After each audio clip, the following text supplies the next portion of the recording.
Muy bien, por el momento estas son las noticias. Soy Juan José Ríos. Continúa a las 8:45 con análisis y entrevista. Adelante. Buenas noches, bienvenidos al segmento de la entrevista el día domingo. Sí, hago esa aseveración y esa aclaración más bien, porque los domingos tratamos a fondo un tema que es de trascendencia, no necesariamente de coyuntura, pero sí de trascendencia. Hoy domingo, como todos los domingos, junto a Cristian Castillo. Cristian, buenas noches. Don Mariano, buenas noches. Un domingo más, hoy Sí. sin sobresaltos presidenciales.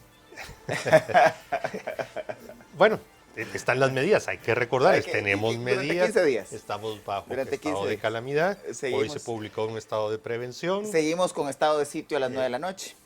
O sea, y sobre todo lo más importante es su responsabilidad, que efectivamente el tema del coronavirus y la COVID se contengan y disminuyan hacia futuro. Pero bueno, eso es algo con lo que tendremos que seguir viviendo, pero hoy por la noche vamos a tratar un tema que resolvió la Corte de Constitucionalidad y que fue publicado esta semana. Me refiero a una sentencia de esta Corte del Tribunal Constitucional, el expediente 31/2016, que se refiere a unas acciones de inconstitucionalidad planteadas por el licenciado Gabriel Orellana contra el Pacto Colectivo de Condiciones de Trabajo del Ministerio de Salud Pública y Asistencia Social, algo que fue planteado, como lo decía, durante el primer trimestre del año 2016. Recordemos brevemente, 2015 vence ese pacto que fue suscrito en el año 2003, suscrito por el ya fallecido ministro Villavicencio. Posteriormente fue homologado por el ministro de Trabajo, el actual presidente del Instituto Guatemalteco de Seguridad Social, Carlos Contreras. También fue suscrito por el que era en ese momento secretario general del sindicato, ya también fallecido. Bueno, 2015, septiembre, finaliza, no se hace la denuncia. Guatemala, el ministerio, una crisis financiera. Y bueno, en 2016 se toma esta decisión de plantear inconstitucionalidades por una serie de cláusulas que hay un amplio consenso de que son de carácter abusivo. Para tratar este tema y sobre la resolución, recordando, el artículo 6 está bajo reserva, se refiere a la posibilidad de contratación de terceros para ciertos servicios del sistema de salud. El artículo 51 sobre el pago de 14 millones de quetzales al asesor jurídico del lado de los sindicatos fue declarado inconstitucionalidad, y el resto de acciones que planteó el ponente Gabriel Orellana, abogado constitucionalista y ex canciller de la República. Bueno, la Corte dijo, en sus palabras, no presentó argumentación suficiente. Bueno, ahí hicimos un breve resumen de este caso. Vamos a tener ya en pantalla y con nosotros al licenciado Gabriel Orellana. Buenas noches, licenciado, un gusto en saludarlo.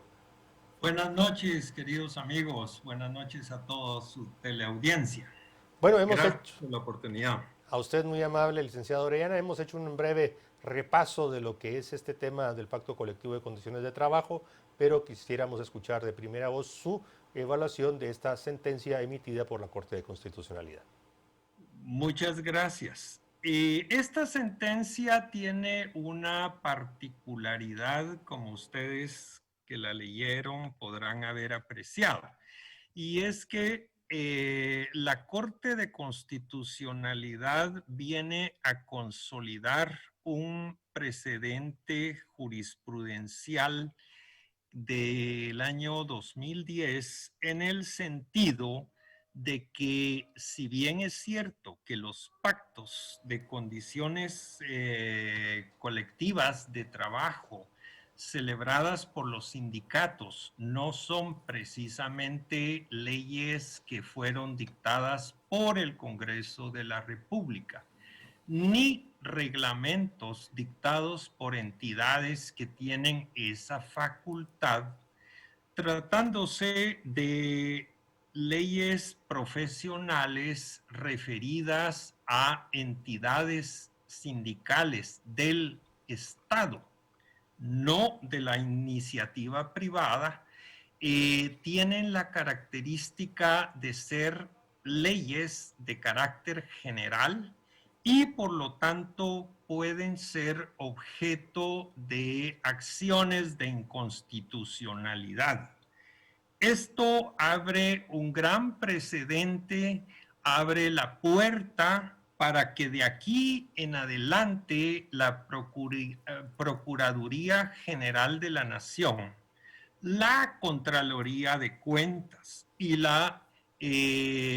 el Ministerio Público, entes que de acuerdo con la Constitución de la República tienen la obligación de velar por el régimen de constitucionalidad de nuestro país, ya se dejen de subterfugios de, vamos a decir, de complicidad con algunas prácticas que algunos ministerios han venido sosteniendo con relación a los sindicatos que en ellos laboran.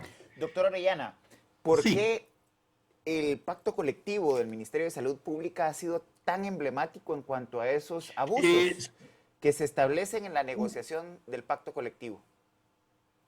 Una muy buena pregunta, porque si usted recuerda de la lectura de la sentencia, este sindicato tenía al momento de su planteamiento en 2016, o sea, la Corte, abro aquí un paréntesis, pero es muy importante señalarlo, esta acción de inconstitucionalidad se planteó hace 4 años. Es exactamente gemela con la acción de inconstitucionalidad que se planteó por las tarjetas de crédito. Las dos entraron el mismo día, pero obviamente una salió resuelta con la celeridad que las circunstancias y el cliente demandaba. Y esta, pues obviamente podía esperar. Tardaron 4 años la Corte en resolverla y parte de lo emblemático de este tema, como le digo, son 2 cosas a mi entender. El primero, que plantea ya abre la puerta para plantear este tipo de acciones de inconstitucionalidad contra pactos de condiciones colectivas de trabajo. Punto primero. Y punto segundo es el hecho de que, respondiendo directamente a su pregunta, en este particular convenio se establecía que el gobierno de Guatemala, el Estado de Guatemala, léase usted, yo y cualquiera otra persona que en este momento nos esté viendo, íbamos a pagarle 20 millones de quetzales a los abogados que dirigieron y asesoraron al Sindicato de Trabajadores del Ministerio de Salud Pública y Asistencia Social, lo cual obviamente si nos atenemos a los parámetros y a los al arancel del Colegio de Abogados o que rige la actividad de los abogados, pues realmente era un acto tremendamente abusivo. Licenciado Orellana, antes de la siguiente pregunta y referirnos específicamente a esta cláusula 51, ya que usted la introdujo como de las más lesivas que contenía este pacto colectivo, recordar el secretario general del Sindicato de Trabajadores es el fallecido Luis Lara. También ya falleció el anterior ministro, así que solo queda vivo el actual presidente del IX, que era en ese entonces ministro de Trabajo y que homologó ese pacto suscrito en 2013. Pero refiriéndonos a la cláusula 51, hay varios argumentos que usted planteó en su acción y que fueron refrendados y ampliados por el magistrado ponente Bonerge Mejía, que representa la posición de la Corte de Constitucionalidad. ¿Pudiera usted, por favor, ampliar todo el daño que significa el hecho de que de los impuestos de los guatemaltecos se le pagara al asesor jurídico de los sindicatos el haber negociado ese pacto colectivo? Sí, mire, fundamentalmente en términos, vamos a decir, de fácil entendimiento para quienes no son abogados, lo que la Corte señala es que aquí hubo un abuso de derecho, un abuso de la posición que tenían estos funcionarios y estas personas que usted acaba de señalar y que algunas de ellas pues que en paz descansen y del infierno gocen. Pero el punto fundamental que yo le quiero decir a su teleaudiencia es que verdaderamente en aquel momento en que se firmó, esto fue un gravísimo abuso de poder, una prepotencia inaudita, pero también hay otro punto que vale la pena tenerlo presente, porque estas personas también negociaron algo que la Corte tuvo que abordar obligadamente hoy en 2020, 4 años después de que se planteó esta acción, y es que el pacto colectivo llevaba una cláusula que le prohibía al Ministerio de Salud Pública y Asistencia Social contratar con médicos privados, con centros de salud privado y eventualmente con médicos extranjeros. Hoy, enfrentando una pandemia, imagínese usted que el Ministerio de Salud Pública y Asistencia Social hubiera estado con ahí sí que literalmente con una camisa de fuerza para poder atender las necesidades que plantea un problema tan grave como esta pandemia. Quiero en este momento señalar, y lamentablemente estoy hablando de la memoria de una persona ya fallecida como es el exministro de Salud Pública y Asistencia Social, pero que en ese momento estaba demostrando una absoluta miopía para lo que puede pasar en un país cuando estamos jugando con la salud del pueblo de Guatemala. Ahora, doctor Orellana, para contextualizar, esos 12 millones que la Corte ahora pues, declara inconstitucionales, ¿fueron ya cancelados al abogado? ¿Cuál es el estatus del traslado de recursos para el abogado del sindicato? ¿Y cuáles serían entonces las implicaciones de la sentencia, tomando en cuenta que la irretroactividad de la ley en este caso no aplicaría? No, es que sí, tiene usted mucha razón. Es que aquí no podemos hablar de ninguna irretroactividad por una razón muy técnica y que lo dice claramente la Constitución. Los actos que van en contra de la Constitución de la República son nulos ipso iure. Y cuando hay nulidad de cualquier acto o negocio jurídico, como se le llama en derecho, jamás produce efectos jurídicos.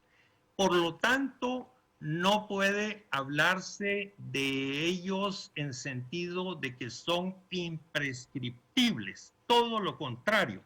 Aquí lo que hubo es un enriquecimiento indebido que le da derecho al Estado de Guatemala a perseguir la sucesión, vamos a decir, la herencia que dejó el exministro difunto a sus sucesores, a sus presuntos herederos, o si dejó un automóvil, un chucho, una casa o cualquier cosa que él haya dejado, el Estado de Guatemala tiene no solo el derecho, la gorda obligación de perseguirlo y rematarlo, por lo menos para recuperar lo mínimo que sea posible, y lo mismo con cualquiera otra persona que hubiera estado involucrada en esta negociación, incluido el sindicato de trabajadores del Ministerio de Salud Pública y Asistencia Social. Doctor, quién debe actuar de oficio? ¿Hay una actuación de oficio o debe haber un actor que interponga acciones para recuperar estos recursos? Sí, sí, la pregunta es muy oportuna y muy valiosa porque aquí obviamente debe entrar en juego una entidad que se llama la Procuraduría General de la Nación y el Ministerio Público. Ambos, y bueno, por supuesto, la Contraloría General de Cuentas, todos estos tres elementos, estos tres entes, por supuesto que durante los años que estuvo vigente este pacto y durante los años después de que fue homologado, durmieron el sueño de los justos. Obviamente, lo que cabe esperar hoy por hoy es que alguna vez actúen conforme a derecho. Hemos visto lo que ha sufrido el pueblo de Guatemala en lo que va de estos 6 meses. Imagínense, por favor, lo que hubieran podido servir estos 14 millones de quetzales, por no decir cuántas otras prebendas que previó ilegalmente este pacto de condiciones colectivas de trabajo, que dicho sea de paso, produjo, y ustedes los pueden ver en la propia sentencia, que el Colegio de Médicos y la Procuraduría y el Ministerio Público y otras entidades del Estado de Guatemala reconocieron la ilegalidad del mismo, pero nunca en su momento hicieron nada.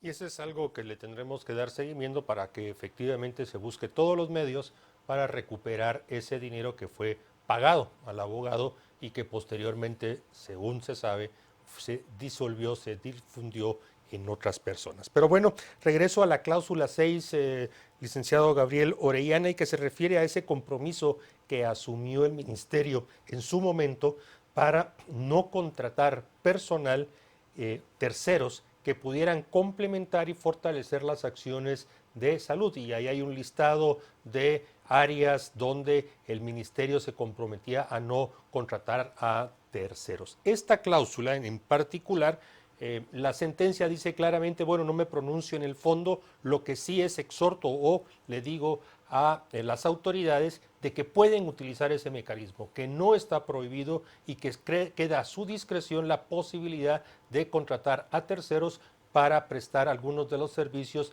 dentro del ámbito del Ministerio de Salud Pública. Un comentario un poco más amplio, licenciado Orellana, para la tranquilidad también de las autoridades que muchas veces tienen temor de ejecutar y de subcontratar para fortalecer ciertos ámbitos de la prestación de servicios de salud. Sí, mire, es que lo que ha sucedido lamentablemente es que la Contraloría, y no me refiero solamente al actual Contralor, porque él tiene muy poco tiempo de estar en ejercicio de su cargo, pero la Contraloría en cuanto institución ha implementado un régimen de terror, porque no hay otro calificativo que se le pueda dar de aquí en adelante a la intención que ha tenido desde el gobierno que precedió al actual.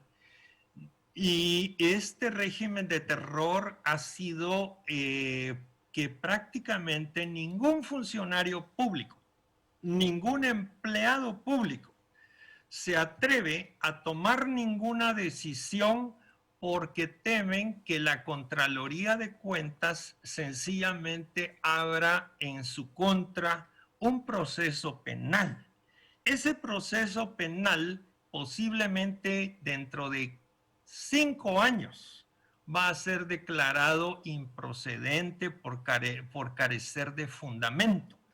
Pero en esos 5 años, el Contralor simplemente se fue del cargo cambiaron los auditores, pero el pobre funcionario público, el pobre empleado público quedó hipotecado, pagando asesoría legal durante 5 años, sufriendo las consecuencias de la incertidumbre por simplemente la negligencia que, vuelvo a repetir, tuvo en su momento el Ministerio Público, la Contraloría de Cuentas y la Procuraduría General de la Nación.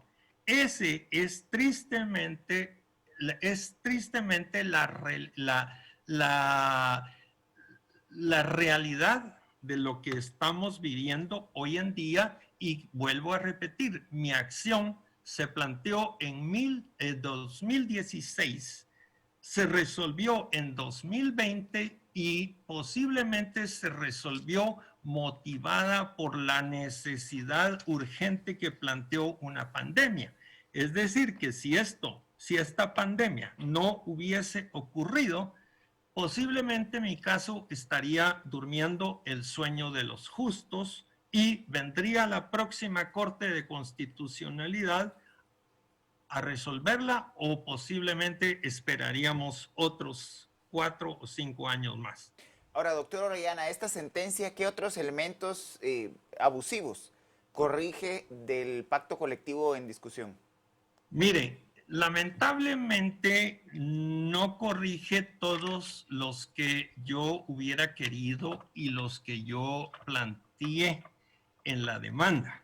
Es más, me señaló posiblemente con acierto de que mi alegato estaba fundamentado insuficientemente, porque yo solamente señalaba problemas que podían ocurrir, apreciaciones de facto, dijo la Corte, pero el punto fundamental al día de hoy es que, para mí entender, nos deja dos grandes lecciones. La primera es que a partir de ahora se pueden plantear este tipo de acciones en contra de los pactos colectivos de trabajo celebrados por distintos ministerios con los sindicatos que en ellos laboran.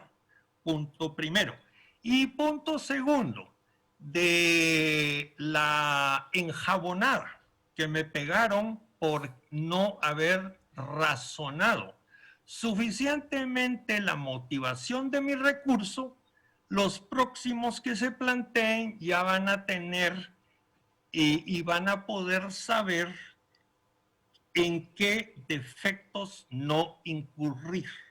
Entonces, esto nos lleva a una tercera lección.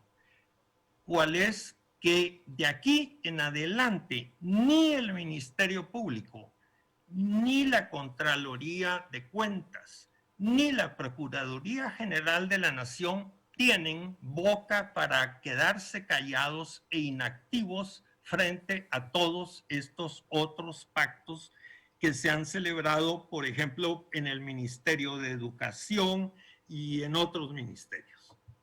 Efectivamente, hay otros pactos en el Ministerio de Economía, en el Ministerio de Educación, como usted lo ha mencionado, el INDE y otras instituciones donde efectivamente habrá que entrar. Doctor Orellana, uno de los aspectos que usted impugnó fue el reglamento de gastos de viáticos del Ministerio de Salud Pública, un anexo de 21 artículos donde se establecieron una serie de viáticos para todos los involucrados, incluyendo en aquel entonces al ministro, a los viceministros, etcétera, directores, etcétera. Hasta donde es de nuestro conocimiento, y ahí pedimos su opinión, este reglamento fue derogado y se emitió uno nuevo. ¿Eso es correcto? Mire, le voy a ser honesto en grado sumo.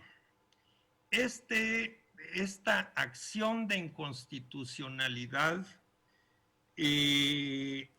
yo la tenía archivada y hasta no fue sino hasta el mes de junio 20, por ahí, cuando me notificaron, porque se tardó la Corte como un mes y pico en publicar esta sentencia.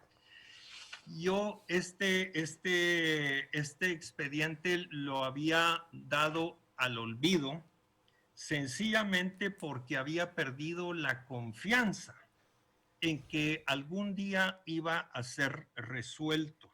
Este es un problema que, si no vamos muy lejos, si ustedes leen la prensa mexicana de esta semana, igual le están achacando a la Suprema Corte de México la lentitud de trabajar.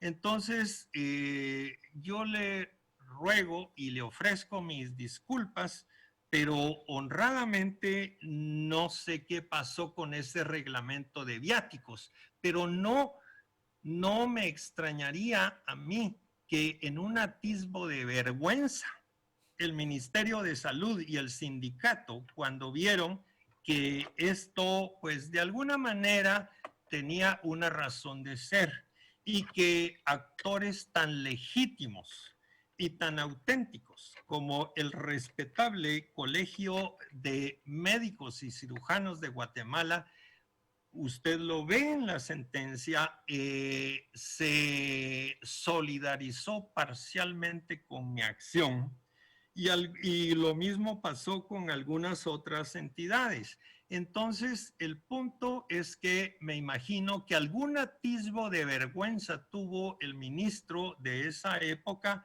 para poder reformar este reglamento de viáticos. Pero sí, le digo que era completamente un abuso al momento de interponerse esta acción. Doctor Orellana, usted en una intervención previa ha citado que esta acción de inconstitucionalidad fue pues contemporánea a la que se interpuso contra la ley de tarjetas de crédito. Para los que no somos abogados, y si nos pudiera explicar, por favor, doctor, de qué depende que una sentencia sea inmediata y otra se pueda llevar N cantidad de tiempo, tomando en cuenta que uno escucha reiteradamente que en derecho el principio de primero en tiempo, primero en derecho es uno de los que debiera regir la administración de la justicia. Tiene usted toda la razón del caso en su pregunta. Es sumamente importante y muy razonable, pero le voy a responder con palabras que no son mías, sino de un jurista italiano, Carneluti, de los clásicos del derecho y de los maestros hoy en día, de los precursores del derecho procesal constitucional. Y él dijo que cada proceso nace con su estrella. Y esto viene al caso porque recordemos que muchas veces, particularmente en la jurisdicción constitucional, lamentablemente hay grupos que son más iguales que otros, para ponerlo en términos constitucionales, en referencia al principio de igualdad procesal. Espero haberle respondido su pregunta. Licenciado Orellana, ya no entrando tanto en el detalle, porque usted impugnó o presentó acciones de inconstitucionalidad sobre varios aspectos, no quiero dejar de mencionar el tema de los bonos, porque en el tema de los bonos solo quiero recordarlos que en ese pacto se estableció el bono por reestructuración administrativa, 3 bonos mensuales, bono por servicios integrales de salud pública y asistencia social, incentivo salarial, incentivo económico por trabajo decente, compensación económica y otros. Ese tema no lo resolvió la Corte, solo lo dejo mencionado, que usted con buenos criterios también lo impugnó. Lo que me interesaría más, doctor Orellana, es el tema de que hay una parte de la sentencia que habla de la razonabilidad entre el derecho a la vida, a la salud y el derecho al trabajo. ¿Cómo se resuelve esta situación? Porque están dentro de la misma esfera, desde el mismo ámbito constitucional, y cómo lo trata esta sentencia. Fíjese que ese es uno de los puntos más interesantes y una de las interrogantes más dramáticas que plantea esta sentencia. Porque la propia Constitución de la República, en su preámbulo, señala que el bien constitucionalmente protegido por excelencia es la persona humana. Y consecuencia de ello es que en los primeros 3 artículos de la Constitución habla de la protección a la vida, pero no habla de la vida como un mero y simple y vulgar hecho biológico. La madre parió, se protegió la vida, el niño nació, dio a luz, berrió, y a partir de ese momento el Estado se desentiende del chiriz. Eso no es acorde a nuestra Constitución. Nuestra Constitución habla de un nivel de vida, de un nivel de mínimo vital y principalmente habla de esa vida que implica fundamentalmente y depende del derecho a la salud. Entonces, si el trabajo obviamente ayuda y sirve para la vida, el juez constituyente tiene que poner en la balanza una ponderación. ¿Qué es más importante, la vida o el derecho? Algo así como lo que estamos viviendo al día de hoy. ¿Qué importa más, la economía o la vida de una persona? ¿Salvar a una persona o salvar un chance, como dicen los muchachos? Entonces, aquí el punto es que la Corte indudablemente acepta mi teoría, pero obviamente no por razones propias de que ya están fuera de mi alcance. Me achacan que no fui lo suficientemente explícito, no explicité mis argumentos, pero que por lo tanto reconocen que sí, que prevalece el derecho a la vida, pero que mejor otro día lo discutimos. Y ahí termina la historia, pero el punto es que si vamos a la historia jurisprudencial de la Corte de Constitucionalidad, el derecho prevalente es a la salud, el derecho a la vida y posteriormente el derecho al trabajo. Entonces, en este momento, claro que prevalece el derecho a la vida y la prueba fundamental queda implícita en reconocer que el Estado de Guatemala está en entera libertad de contratar servicios privados y contratar eventualmente médicos extranjeros o servicios prestados por organizaciones internacionales en el tema de la salud y no concentrarlos y limitarlos a un sindicato que eventualmente no tiene o no podría tener la capacidad de especialización para prestar determinados servicios. Aquí lo que se trata no es de negar que los salubristas han hecho una gran labor, que exponen su salud.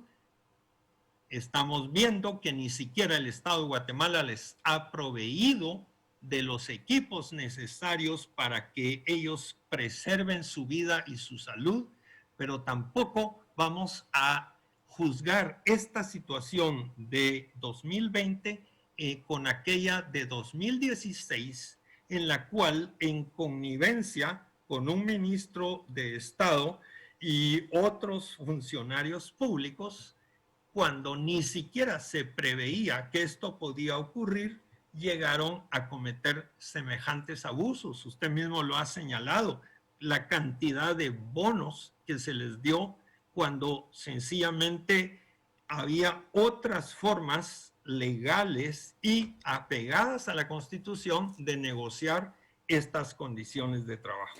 Doctor Orellana, profundizando en este punto en particular, usted hace referencia a que hay posibilidades de contratación de servicios privados. El pacto colectivo atendía específicamente a temas como lavandería, cocina y algunas actividades muy particulares de la salud pública. ¿Dónde está el punto de equilibrio entre la contratación o subcontratación de servicios y la posible o el riesgo de privatización todavía mayor del tema de la salud en el país, teniendo en cuenta que por más del 60% de los gastos de salud en el país son gastos de bolsillo en este momento? Sí, pero usted acaba de decir algo muy sabio en este momento, pero retrotraigámonos al momento en que se interpuso la inconstitucionalidad, hace 4 años. En aquel momento, al igual que ocurre ahora, pero posiblemente hoy va a ser un poco más atenuado, el petate del muerto, como suele decir un columnista de la derecha, era fundamentalmente la privatización. En este momento lo que estamos viendo es que de acuerdo con la Constitución de la República tenemos una complementariedad entre el sector privado y el sector estatal. Y eso indudablemente nos obliga a ver que no eran solamente los servicios de lavandería, de cocina, de etcétera, de mantenimiento de infraestructura de hospitales, sino también, si leemos entre líneas ese pacto de condiciones colectivas de trabajo, encontramos que prácticamente un médico extranjero que fuera contratado para prestar determinados servicios en el sistema hospitalario de Guatemala, o pongámoslo así, con dedicatoria especial eventualmente hasta para los mismos médicos cubanos, era simplemente maniatar al Ministerio de Salud Pública y Asistencia Social en simplemente favorecer los intereses de un determinado grupo de personas, al menos en mi interpretación. Y esto lo podríamos entender también con esas decisiones que en esa misma época se tomaron, limitando el trabajo de los patronatos o incluso expulsándolos de la prestación dentro de los hospitales, que hoy no terminan de recuperar parte de su capacidad de atención, precisamente porque estaba dentro, junto con estas decisiones del pacto colectivo, con esa decisión, como lo decía, en relación a los patronatos. ¿Eso es correcto, licenciado Gabriel? Pues mire, le voy a decir que en el momento, y repito, me retrotraigo a 4 años atrás, en ese momento mi pensamiento coincide con el suyo. En este momento posiblemente sigue coincidiendo, pero yo me limitaría a señalar que las condiciones que vivimos en este momento son anormales y por lo tanto ameritan un pensamiento y un estudio distinto del que se hizo en aquel momento. Doctor Orellana, uno de los precedentes que establece esta sentencia y que llama la atención en cuanto a la contundencia con la que se da es que refiere que en el caso de los actores que participan de la negociación colectiva para este tipo de pactos no están legitimados para poder establecer aranceles o algunas prebendas que pueden ser impugnadas en la ley. ¿A quién le correspondería revisar y eventualmente actuar jurídicamente en contra de otros pactos colectivos que hayan abusado en este sentido? Bueno, primeramente cualquier persona, cualquier individuo, cualquier gato como su servidor, podríamos hacerlo si es el caso. Pero lo que cabe esperar de la ética, de la decencia, de lo que se espera de un Estado de Derecho es que esa labor la haga la Procuraduría General de la Nación o eventualmente el Ministerio Público, porque de acuerdo con la Constitución a este le corresponde velar por la recta aplicación de la ley. Y last but not least, la Contraloría General de Cuentas también tiene una gorda obligación de controlar este tipo de anomalías. Lamentablemente, ellos solo se pierden en pequeñas y bagatelas, como son que hacen un reparo porque la chequera no está conciliada, que porque no se cumplió con pegar el timbre en la esquina derecha de la hoja de papel, sino que se pegó en la hoja izquierda y con el quetzal patas arriba, pero no pasan de eso. Pero sencillamente nos está demostrando la ineficiencia de lo que es un ente contralor que verdaderamente cumpliera su misión como lo hace, por ejemplo, la Contraloría costarricense. Solo para poner un ejemplo. No es que les tenga inquina a los señores de la Contraloría, es que sencillamente pretendo que se haga cumplir la Constitución. Creo que sobre esas palabras hay comprensión amplia, doctor Orellana.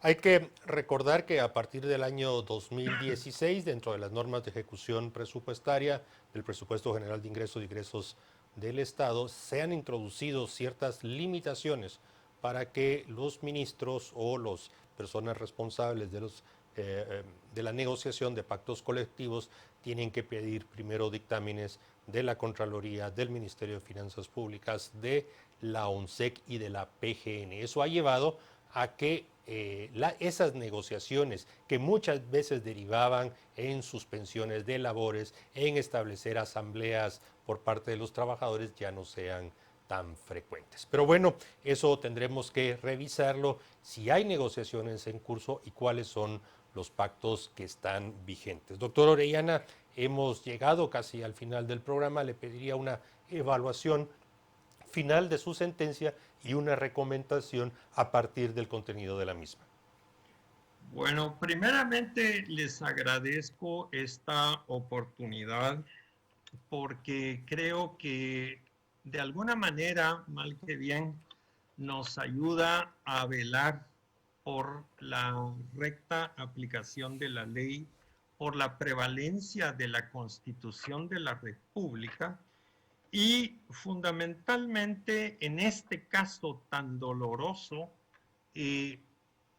porque no tiene otras palabras, otro calificativo, simplemente, si ustedes quieren, un homenaje a tantas personas que han perdido la vida por esta pandemia y que de alguna manera son las víctimas de una mala administración del Estado y la prueba latente de esa corrupción que nos está sencillamente llevando al abismo. Muchas gracias. Gracias a usted, Gabriel Orellana. Agradecemos que nos haya acompañado esta noche. Bueno, Cristian, tema interesantísimo. Totalmente. Y me quedo con las palabras de cierre del doctor. Muertos siguen habiendo, contagios siguen habiendo, la pandemia no ha desaparecido y es importante que la sociedad en general reflexionemos sobre nuestras acciones y sobre todo las prevenciones que podamos tener para no contagiarnos. El día de hoy pues había bastante movimiento por todas partes y ¿La Antigua? Un poco también, pero es importantísimo que cualquier movimiento fuera de nuestra área de seguridad de nuestra área privada sea con todas las medidas de prevención. Les recordamos, por favor, guarden el distanciamiento personal, lávense las manos y usen mascarilla. Bueno, agradecemos que nos hayan acompañado esta noche. Les deseamos una buena noche y un buen descanso. Nos vemos a la próxima.